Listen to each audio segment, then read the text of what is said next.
Hello. Good morning. Welcome to another Next Opportunity Social chat here on the Next Opportunity Social page.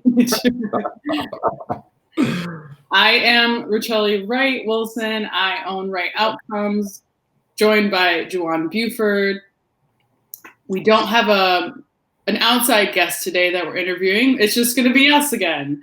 But we have an awesome topic that kind of bobs and weaves a little bit through. It's an overarching topic of branding, right?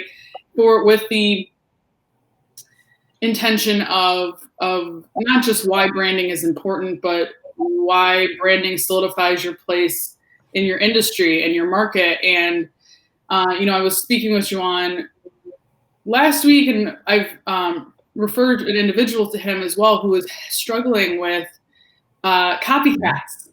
Someone who was very obviously, very intentionally copying my business friend's business, right? And what she was doing, and it was very strategically like linear with that. So it wasn't, there was no doubt of like, oh yeah, this person's definitely copying what you're doing.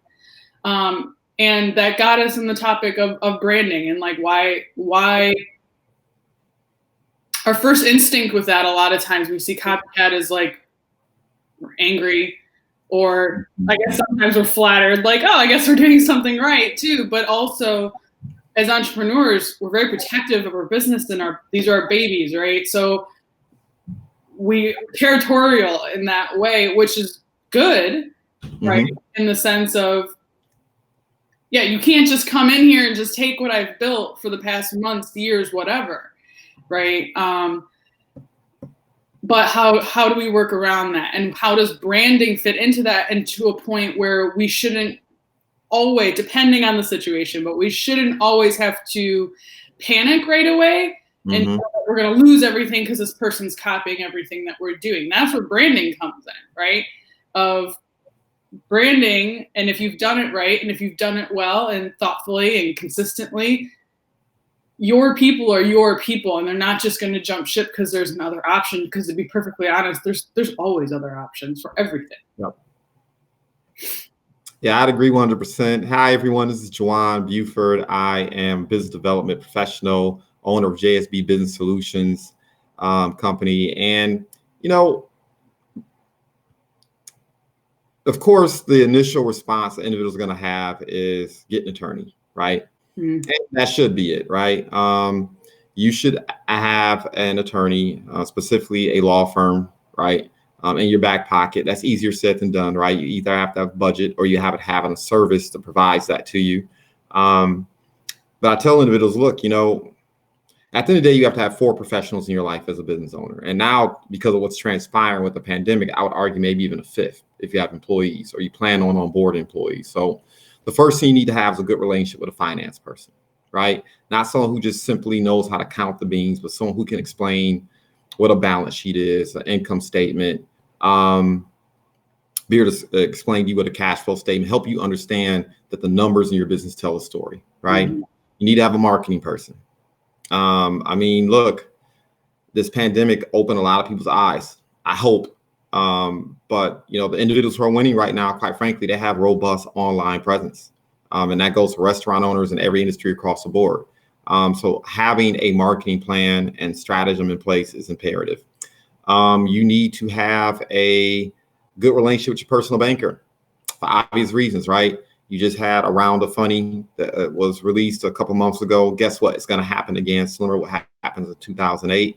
And the individuals who are going to gain access to that funding and get there first, so to speak, are going to be the individuals who have a good relationship with people who are in the finance industry. Ideally, have a good relationship with a personal banker. And then, of course, you need to have maybe now an HR person or HR professional, someone who understands the industry, because there's a lot of gray area right now, right? And last but not least, you have to have access to a good attorney to fight these battles, right? And what I encourage business owners, I know it's easy to forego these type of resources because it can be costly.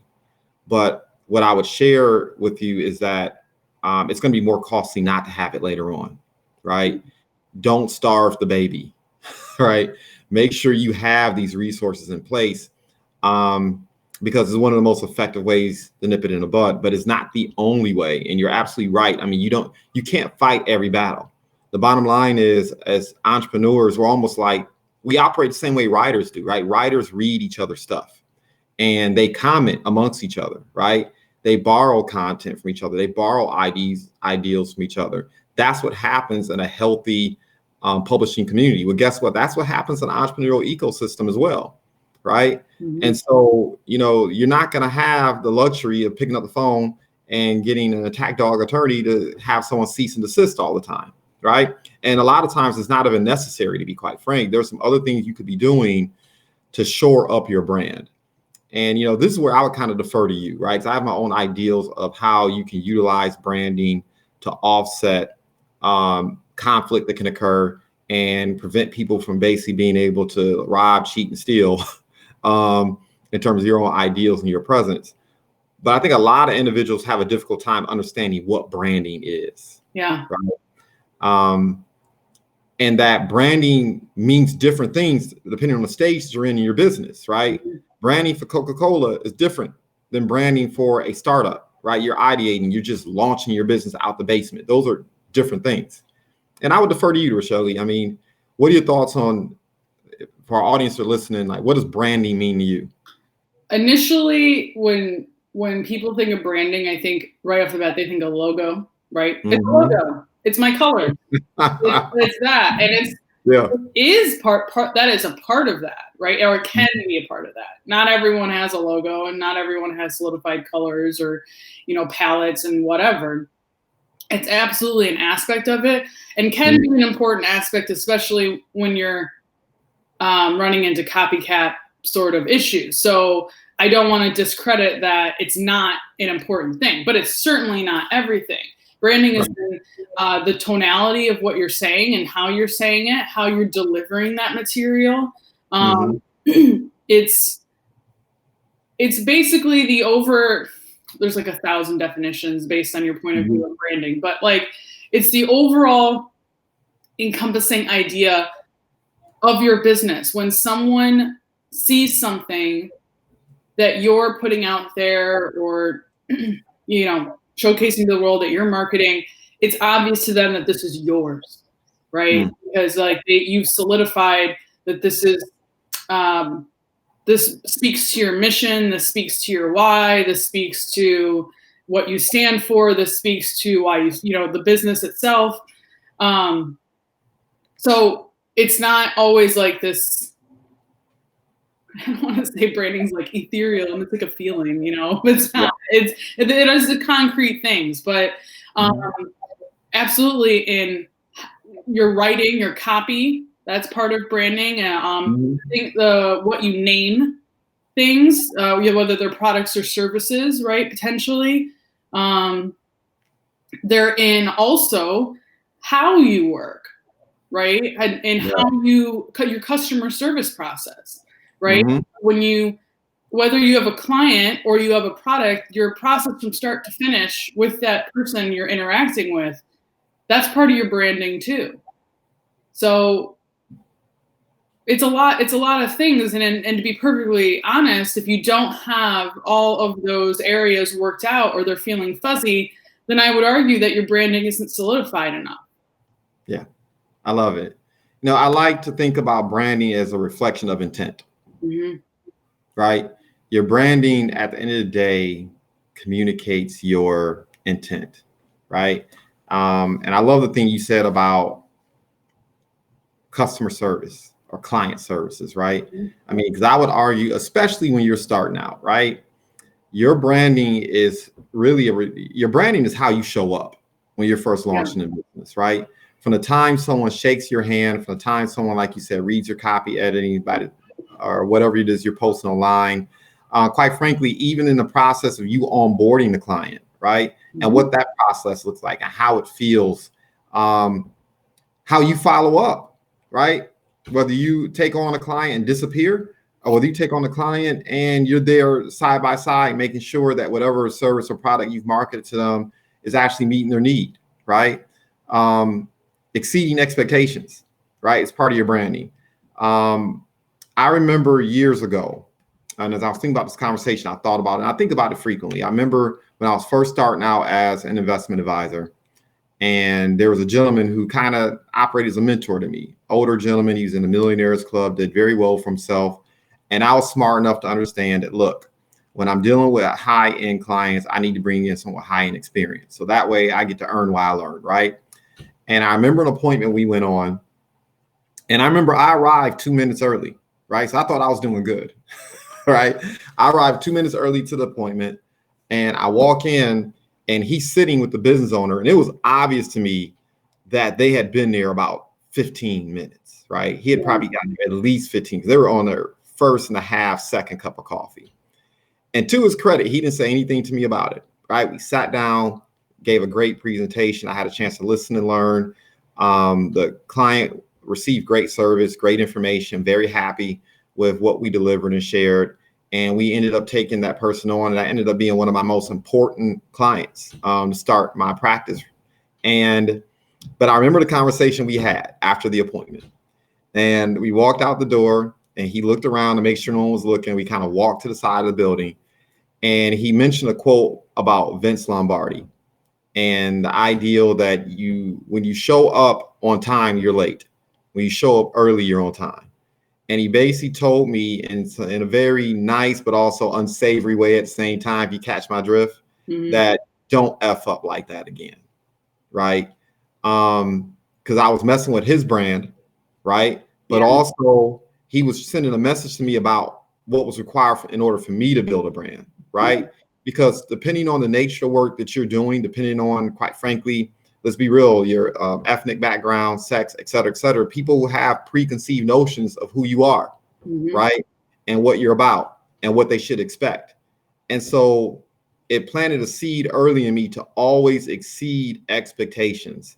And to this day, like, I remember every appointment I've ever been late for, to this day. For the last 20 years, I tell you, I remember every single one. Thankfully, it hasn't been a lot, but I remember every single one. And you know, it's just, and I learned how important, and that's so important when you talk about branding. Once again, if you're just starting out, how you show up, when you show up, showing up prepared or not prepared, doing your homework before you converse with someone, that is branding, right? Letting people know that you are sophisticated, that you're up to the challenge. That signals to people who you are, what you're doing, and where you're going. And I know that if you don't have all the resources in the world, you know, you may not be able to afford the trademarks, the logos. You might not be able to afford a really, what's the word I'm looking for? Attractive online presence, right? A great YouTube channel, and your LinkedIn profile might not be crisp and clean, right? And shiny yet. But I'm here to tell you, in the beginning, those things matter, but to an extent they don't. Yeah. Right. What matters more is the intent that you have, how important it is to be of service to those individuals who are sitting across the table from you, or quite frankly, across the screen from you on a Zoom call. Yeah. And so I'm really glad you mentioned that, because those things are so absolutely important. Yeah. What advice would you give if someone, if we have anyone watching that they're like, I've got my brand, I understand my brand, and with this pandemic and all this stuff and people pivoting and shifting, some models might start looking like other people's models, and lines are going to get blurry in an effort for individuals to, you've got like new people who are like, I'm going to be an entrepreneur now because I need to work for myself. Yeah. Or you've got entrepreneurs who are pivoting and saying this doesn't work anymore and I need to shift. And that was the reason, that second one, well, kind of a blur of that was when the person I referred you, that was what was happening. It was a due in result to this pandemic that someone got desperate. They started a business. They decided to do this. They copied this person and started hitting the ground running. What would be, and I know it's, maybe this is a little vague, but like, what would be those first steps you would suggest if you notice someone that is clearly, obviously, either copying what you say, your product, your service, what would be those first initial steps to take? So what I'm going to speak to is what you do in terms of your business. And Right. then we'll touch on how do you respond to the other party, right? But the first thing I start thinking of is the process, right? It's like when you go to a panel discussion, someone's sitting on the panel, you start asking questions. And in the beginning, when they have these rehearsed lines, they seem legitimate, right? They seem like they know what they're talking about. But when you start digging in the process, you start to realize, oh, wait a minute. This person may not have done these things. Mm-hmm. This person, you find out whether or not is a person that's an academic, nothing wrong with that. But you find out whether or not a person's an academic or whether or not they've actually taken the journey, right? It's almost like the difference between talking to a travel agent about the Amazon versus a tour guide who's actually done the tour, mm-hmm. right? And so one of the things that you can do, something I encourage particularly creatives to do, is let people in on your process. You don't necessarily have to let them in into your, something. You don't have to let them in where they cross the line of privacy, right? And you end up divulging skilled trade that you probably don't want out there, right?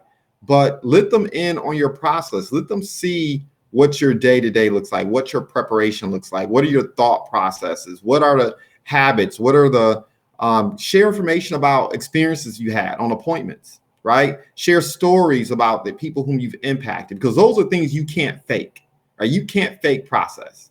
You can try to get away with faking stories, but that's going to catch up with you because we know each other's business now. So, I mean, small world. You start telling stories that aren't true, you're going to get caught out on it. So being able to tell stories from interactions you had and how you've helped other individuals, letting people in on your process. So if you're a musician, for instance, just using that as an example, letting them know how you prepare before you perform, letting them know what your thought process is, some of the things that you do mechanically when you're in the middle of your performance and why you make certain decisions and why you play a certain tune a certain type of way. You know what I'm saying? Those idiosyncratic things that only people who are in business will recognize, right? And people who are not in business but want to learn what it is you're doing or want to ascertain whether or not you're really the person for them to help them achieve a particular goal, they pay attention to those things. So that's something that I would pay close attention to. It's not always about what you're selling. It's not always about what the service is. Communicating what it took to build that service and product and what your thought process is going into an engagement. Those are some of the things you can do to separate yourself, right? Mm-hmm. The other thing you can do, once again, and I'm going to beat this like I'm so tired of that phrase, beat it like a dead horse. I don't want to beat a dead horse. Anyway, but I'm going to keep, I got to remove that from the vocabulary. Anyway, we're going to keep going back to this client services thing and how you treat people. And once again, when a person patronizes you, how do you receive them? Do you make them feel extra special? Do you make them feel like they're the most important person on earth? How you go about the process of engaging people after the sale, your follow-up. You're making sure that those individuals are happy with your services. You're making sure that, quite frankly, you tell them your why when you're delivering your service, right? You let them know your reason why for being in business, that you engage them. You show them that you're important. The bottom line is typically people who are copycatting you aren't going to do a deep dive like that. Yeah. Right. Because they're typically not as passionate about you about the thing you're doing anyway. They just see it as an opportunity to earn revenue, and they're trying to take as much of your veneer as possible so they can appear like you. Right. But the way you separate yourself is reputation, mm-hmm. right? How you solidify your reputation. I'll give you a case in point. This is something I do, right? So I'm going to let out a little trade secret here. When I meet with someone, when I have a discussion via Zoom or belly to belly, and a person divulges to me what their goals and what their objectives are and what they're trying to accomplish, even here, you notice I'm taking notes, mm-hmm. right? And something that a lot of my clients, something that a lot of the individuals that I work with who will be clients know about me is after that meeting, usually 2 to 3 business days later, you get a recap from me. I'll literally take the time to email line by line, item by item. These are the things we discussed. These are my recommendations. I'll provide resources. I'll provide contact information for other individuals who can assist you in ways that I may not be able to do, right? I'll provide content. Even if it's not my content, I'll provide other people's content. I don't mind. I want to make sure that business owner knows that at the end of the day, I'm 100% committed to every objective, every issue they had, and make sure they get solved. And I want the person to see through my follow-up that I paid attention, that it just wasn't simply a sale, that I'm a problem solver, right? Mm-hmm. And I have individuals out there who attempt to duplicate what I've done. It just doesn't work, right? Because they're not attentive. They're not paying attention like that. They're really not plugged into the person that they're dealing with. I've done, speaking engagements and different social events where, once again, people have tried to duplicate, but their heart isn't in it, right? And so I guess what I'm saying to you indirectly for those who are listening is let people see and hear your heartbeat, right? That's one way to combat that. And your heartbeat, once again, comes out in how you engage people, right? I'm just a firm believer that I've said this time and time again, you can't put your life's energies behind a compromise, right? It's hard to get enthusiasm. It's hard to go the extra mile. It's hard to give people more value than they expect, or more value than they may be paying for up front, if you're not committed, if you're not really enthusiastic about your deal. And so that is always going to be the most effective way, quite frankly, to suffocate your competition, right? Because they're just not going to be willing to go the extra mile, particularly, once again, if they're just straight up copycats and really not about it, right? How do you approach them? No need to be shy. No need to be disingenuous. You don't need to be rude or obnoxious either. But, for one, I'm not above picking up the phone and saying, hey, let's have a conversation, right? This is my deal. This is what I do. Let's talk about how I can possibly help you out, because I've noticed A, B, C, D is transpiring, and there's no need for conflict, right?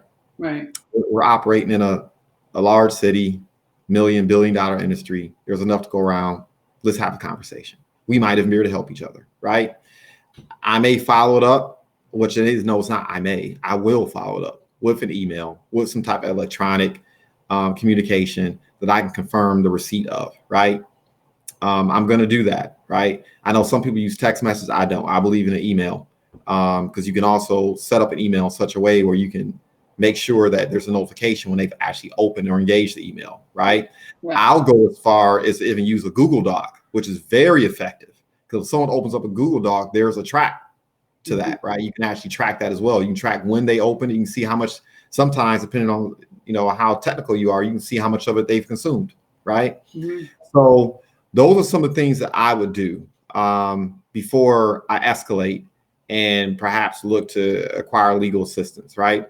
The bottom line is, even when it comes to my competitors, I still look at them as potential clients, and I still look at them as individuals who may be able to open doors for me, right? Assuming they level up in their thinking.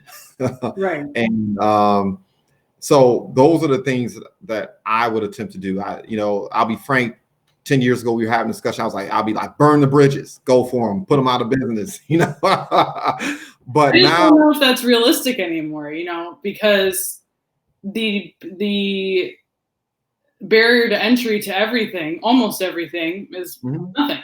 Like anyone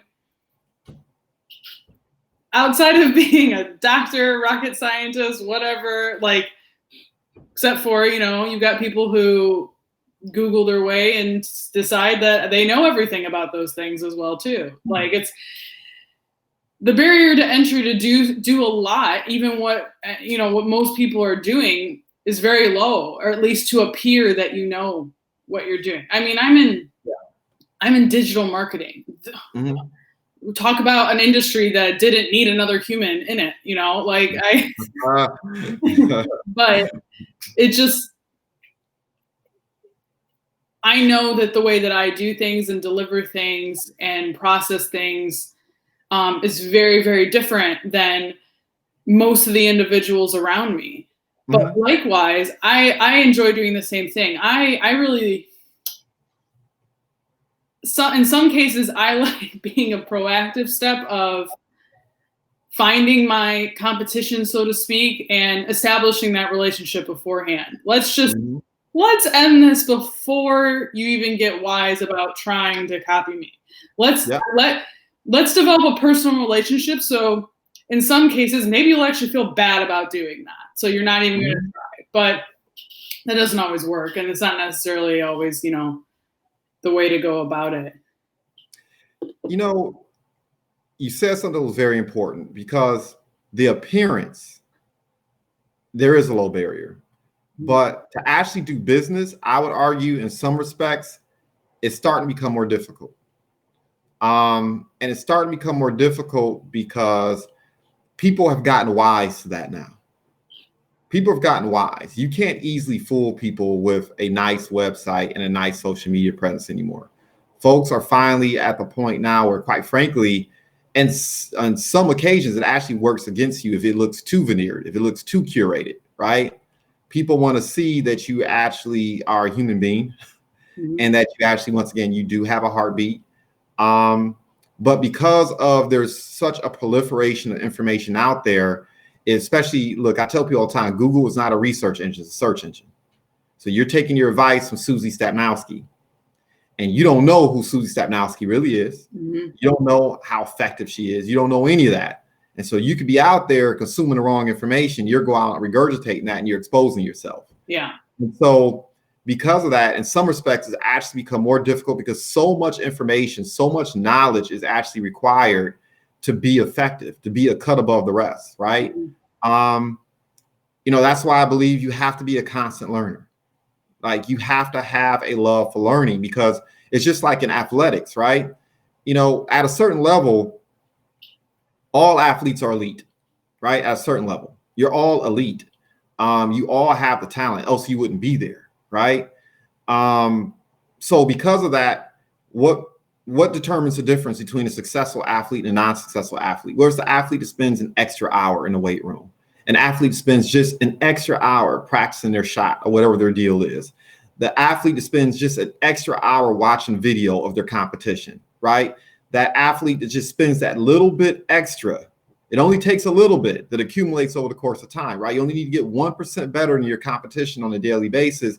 And it doesn't seem like it's making a difference, but 30 days, 60 days, 90 days, that 1% better. Now you're 30, 60, 90% better than your competition. So giving that little bit extra, and that's how you can really, once again, separate yourself.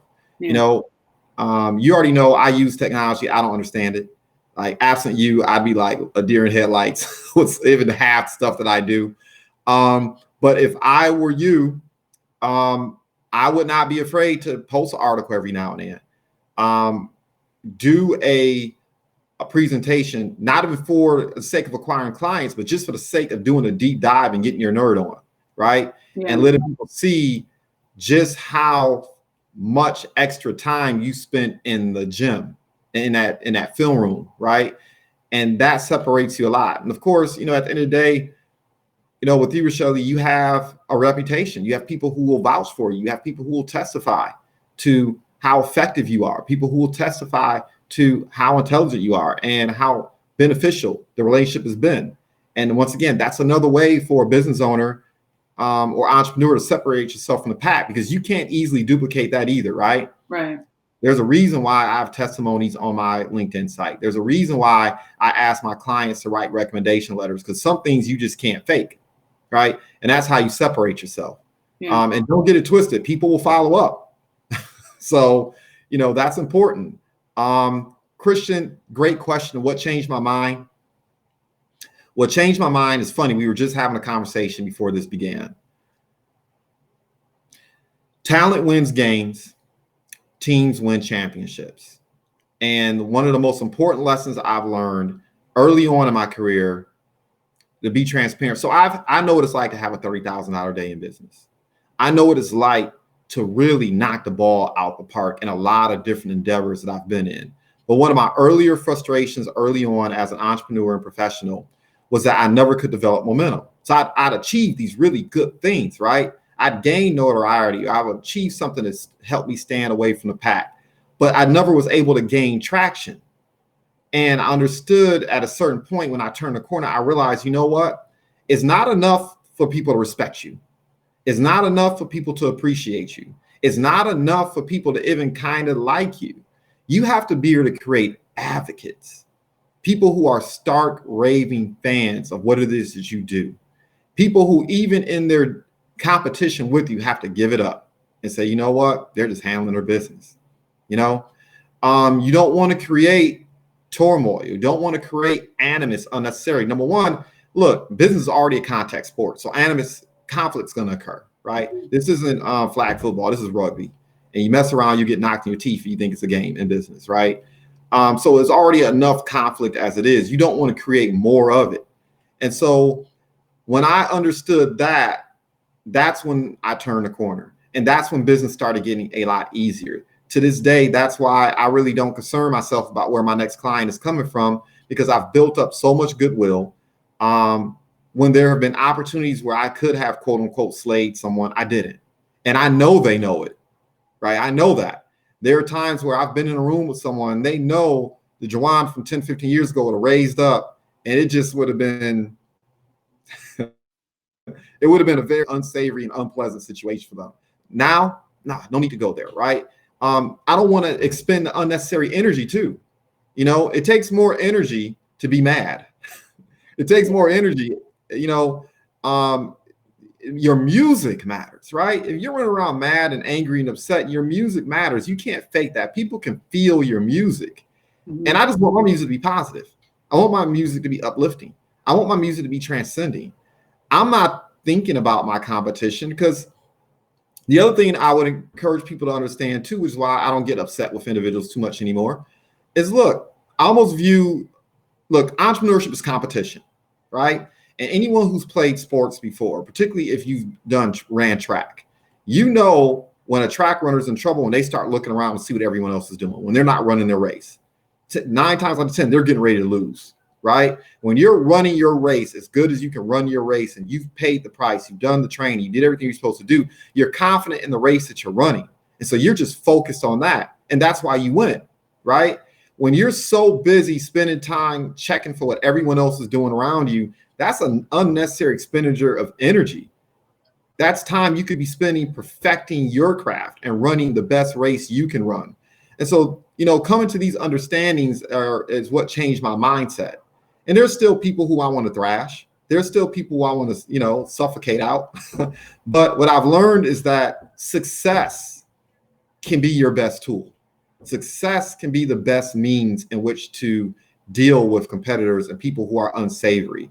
Because as they continue to run their mouths, whether they're trying to copycat, I almost said, well, I'm just gonna say it, half-ass copycat, whatever it is that you're doing, as they continue to speak ill of you, your success makes them appear and look smaller and smaller and smaller. Their voices get smaller. And you look up 5 months, 5 years from now, and they're literally just in your dust, right? They're just irrelevant. They're insignificant.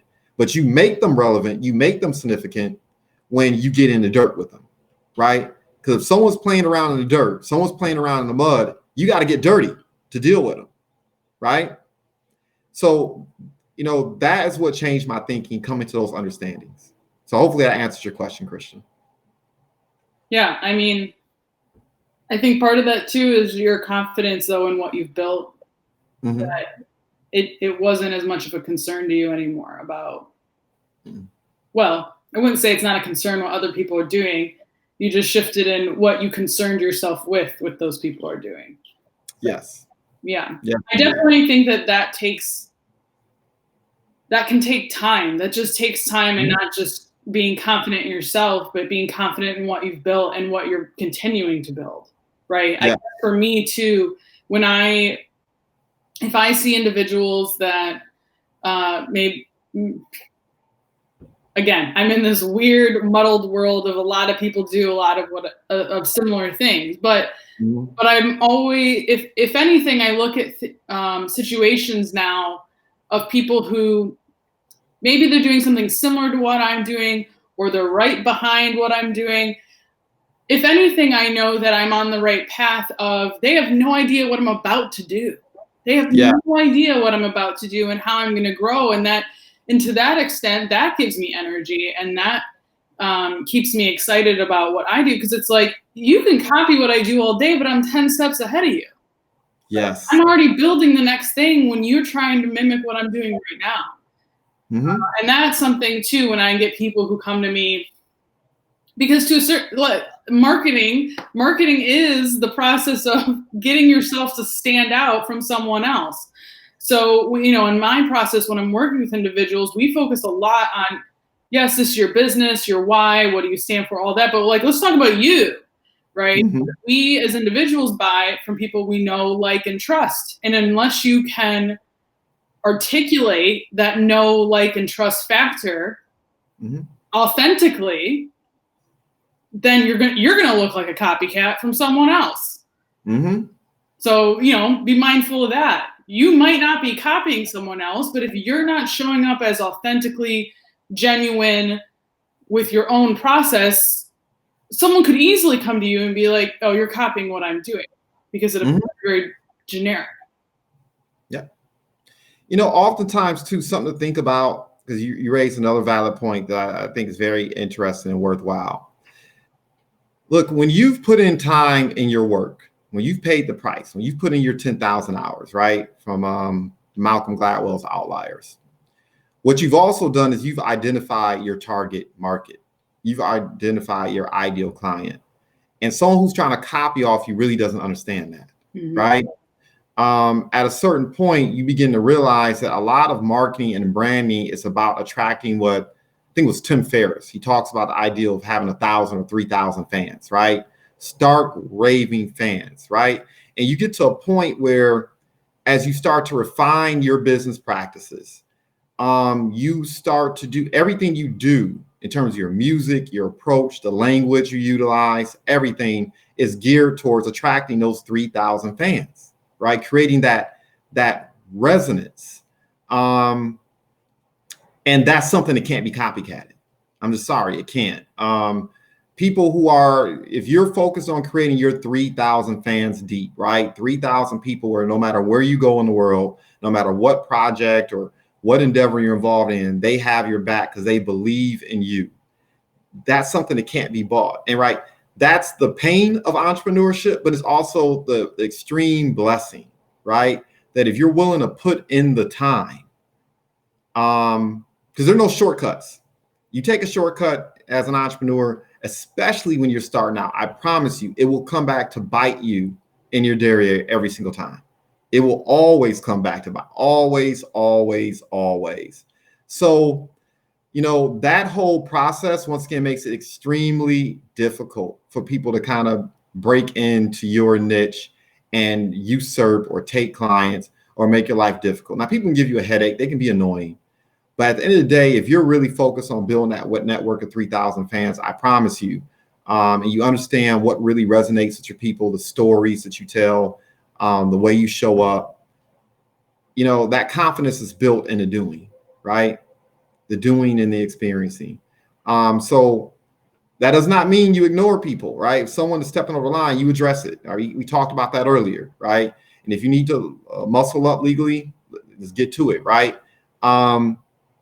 But once again, there are more effective ways, more different types of strategies and thought process that will serve you more so than, once again, focusing your attention on what they're doing, right?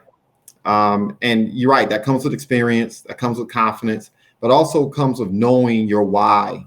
I know we keep going back to this, but it's so important, knowing why you're doing what it is that you do. Because this is what also is going to kill your copycats, because they don't have your why.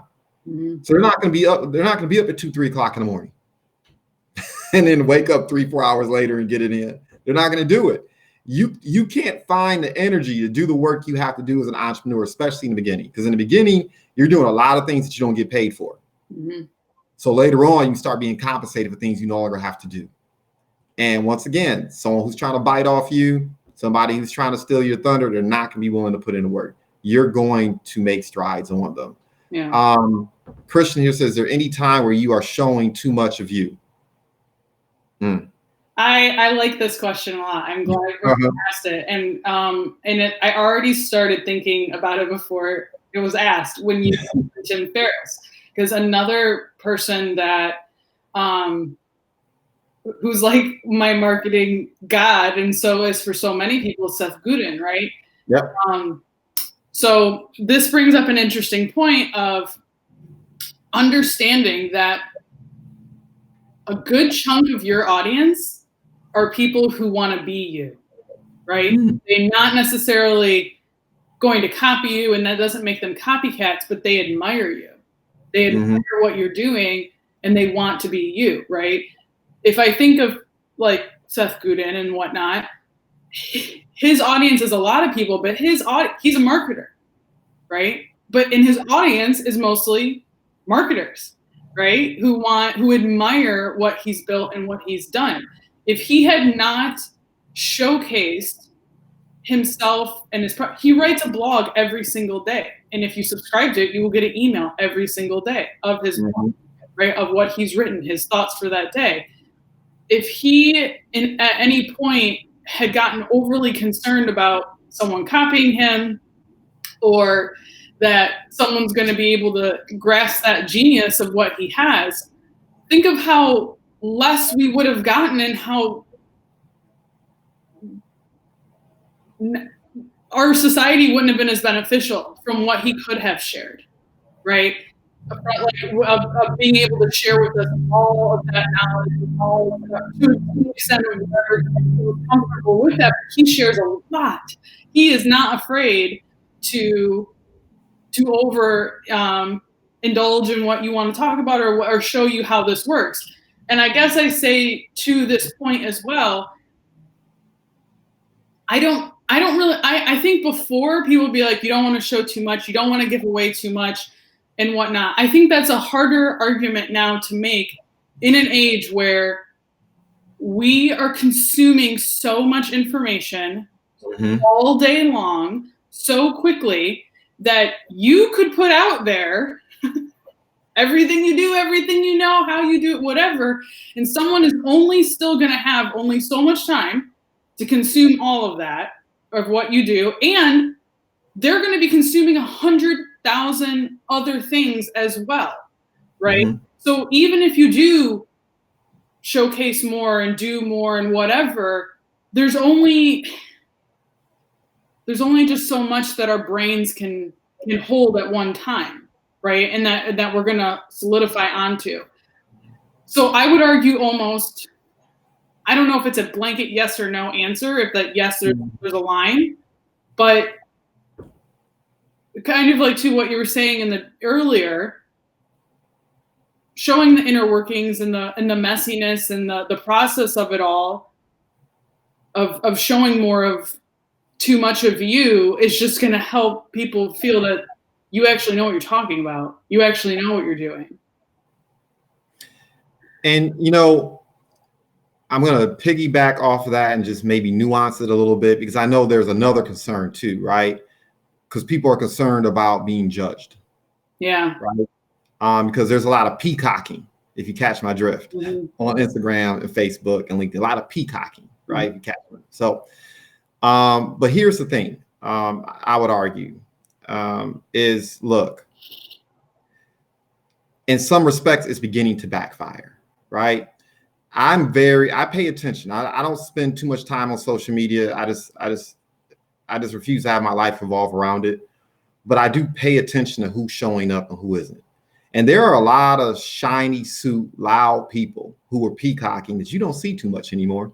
Yeah. They're really silent right now. And there's a reason for that, right? Because a lot of it was a facade.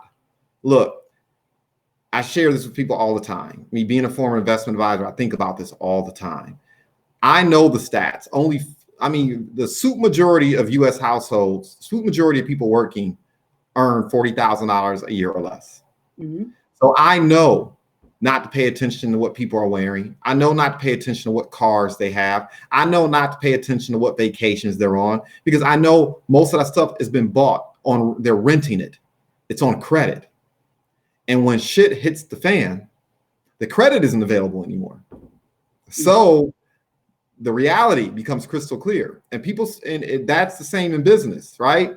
A lot of people are stunting on credit, on things they haven't done, on stuff they haven't accomplished. They've kind of bought with fake currency the reputations and the appearance that they have, right?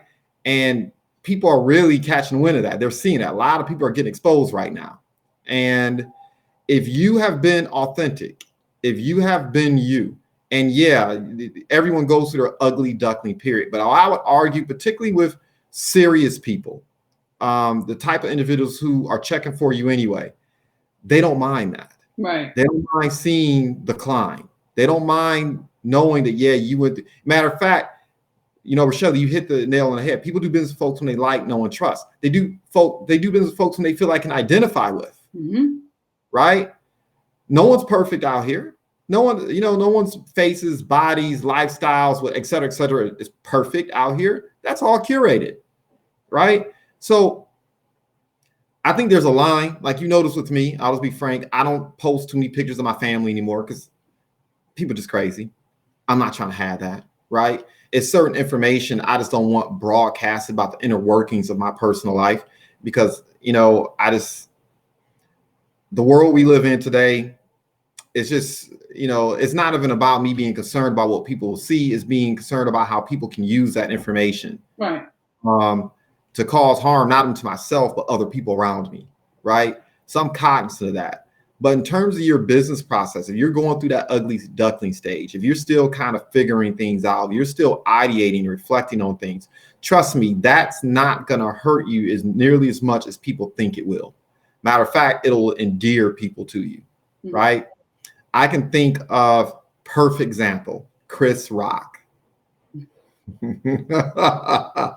I remember Pookie. I remember a lot of those different characters he played early on in his career. Yeah. And as he began to scale and climb the success ladder, right? And he'll tell you he has a couple stand-up routines. He's done a couple interviews where he'll say he doesn't think he's necessarily the most talented person in the world. He doesn't believe that he's necessarily the most gifted or at anything that he does. But what he does do is he's shown up. He's shown up in his ugly duckling stage, and he's showing up now as he's begun and has perfected his craft. And that's why we're endeared to him, right?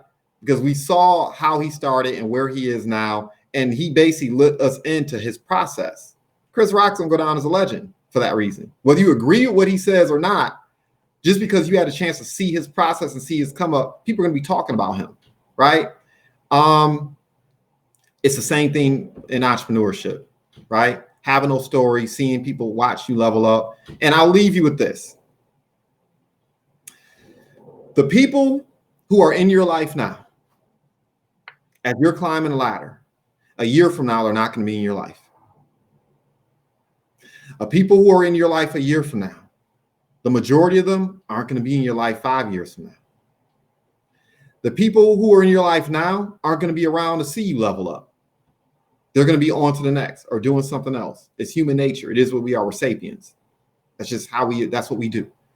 And so a lot of people that you may think are checking for you, who may be criticizing you, trust me, they're not going to be there anyway. They're not going to be there for you to come up. They're not going to be there as you level up, right? But some people climbing the ladder, the air gets thinner the higher you climb. And some people can't make the climb. It breaks them, right? That also goes to your clientele too. As you start to level up, you start to accelerate your services, you start to offer a richer, deeper experience to your clients. For a lot of your clients, you'll be surprised. That won't be their cup of tea. You know, they may have just wanted a transactional relationship with you, and you're trying to build deeper. And they're not, I'm not ready for that. Well, you're going to look up, and a lot of the clients that are there, and it's okay. There's somebody else out there for them. Mm-hmm. So I wanted to kind of touch on that a little bit too when you talk about showing too much. No, I mean, obviously you want to protect yourself, right? That's what I think about. But in terms of showing people your process and showing people your ugly duckling stage, trust me, it long term is not going to hurt you. Yeah. Agreed. Excellent. I think that's a good wrapping up point. Hopefully this is something you can sit with, reflect on. You know, take this time to do that, right? I think that it's always important to take different moments in your career and your business and not get too comfortable with where you're at, in the sense that you can always do a reflection on it. So even if you think you've got this down, you've got it nailed down, you probably do, but it's always good to reflect. How can you do better? How can you evolve? How can you make what you've built last for another decade? You know, always important. And this was excellent.